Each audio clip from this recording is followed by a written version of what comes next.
Hi, we're Teams Tony's Tigers. My name is Jen, and today we will be demonstrating the physics aspects of projectile motions and collisions.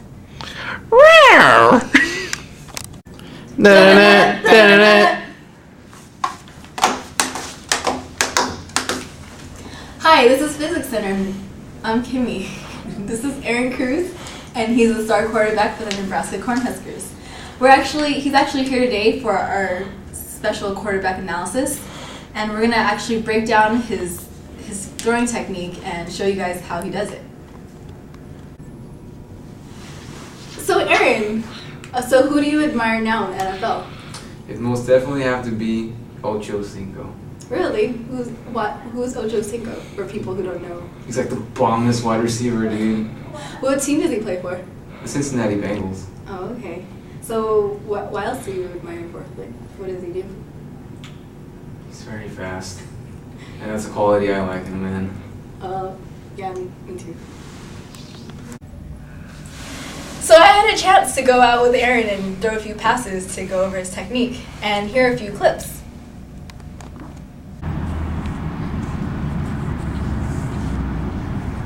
Blue 42! Over! Hot route! Go!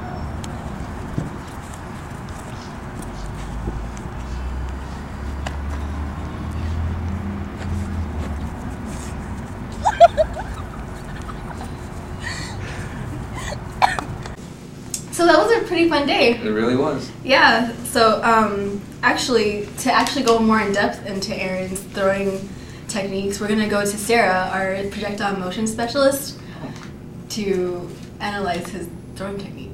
Okay. Hi, I'm Sarah, the projectile motion specialist. First of all, we're going to break down Aaron's throw by drawing a diagram of his pass. As you can see in the picture, Aaron throws at a 55-degree angle, and based on the distance and time of the projectile, the velocity is 9.25 meters per second. So first of all, we have to draw the diagram to see how the football projected and the path of it. So here's the diagram.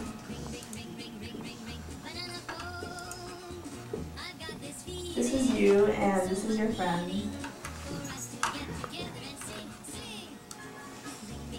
And this is the path of the football that traveled. And here's the highest point. And we estimated the angle that you threw a football to be 55 degrees. So we want to find the distance, x, and the time it took for the football to reach your friend. And we found that the initial velocity of the football is 9.25 meters per second, given from the time you threw it and the time your friend caught it. So the initial velocity is 9.25 meters per second, and the angle is 55 degrees. So to find the final velocity of the football, we use the equation v naught times cosine theta, and then we just plug in numbers. 9.25. And we get 5.31 meters per second, which is the final velocity of the football in the x direction. And to find the velocity of the football in the y direction, we use the equation v naught sine theta and plug in the numbers.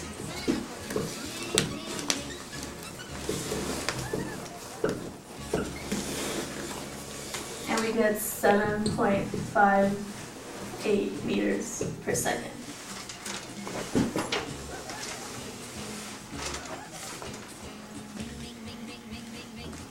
And of course, gravity is the acceleration, which is negative 9.8 meters per second squared. And to find the time it took the football to reach your friend, we use the equation v naught minus gravity times time,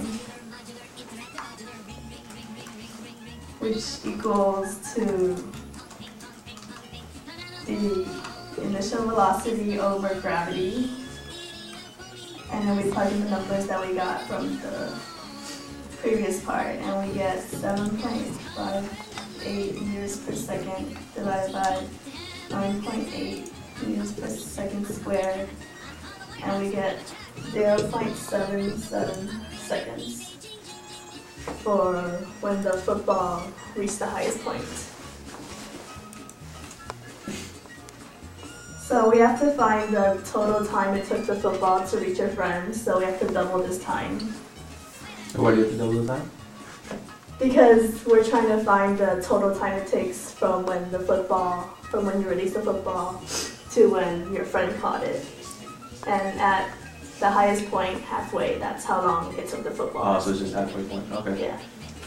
So 0.77 seconds times 2 equals 1.55 seconds.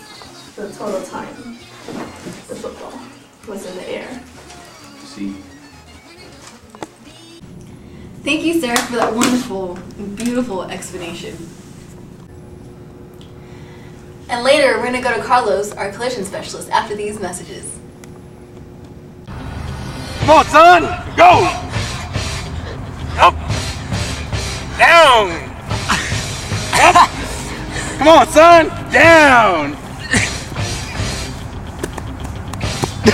Dude! Come on, son! Run! Run, son! Come on! Come on! Let's go! Let's go! Come on! Come on! Let's go!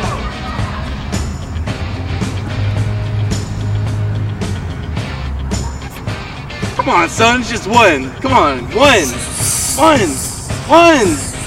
Ah.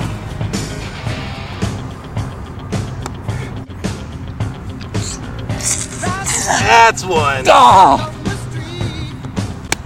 Wanna win? Buy our instructional DVD today. Don't do drugs. Hi, welcome back to the Physics Center, and now we're going to look at our #1 collision clip where Aaron Cruz gets Jacked up. Ah! Come on. Yeah. Come on.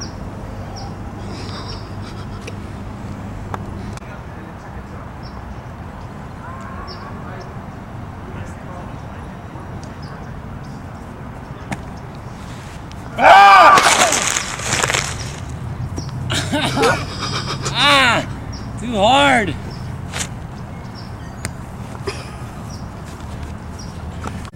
So apparently Aaron got his lights knocked out of him. So now we'll go to Carlo for his in-depth analysis.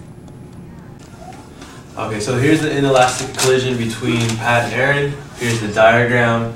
They're moving towards each other at the same speed at 1.5 meters per second. The mass of Pat is 113 kilograms, while Aaron is at 77 kilograms. And then after the collision, they're moving in the same direction, and then we don't know their final velocity yet. And then, so to find their final velocity, we use the equation of their mass of Patrick times his velocity, initial velocity, plus the mass of Aaron times his initial velocity, and that will set that equal to both their masses added together with their final velocity. So we plug and chug, add in their masses and their speeds. Aaron's speed or his velocity actually, is going to be negative since he's moving in the opposite direction of Patrick. And then we set that equal to the other equation, and then the final velocity will be 0.284 meters per second. And then we're going to find their kinetic energy after that.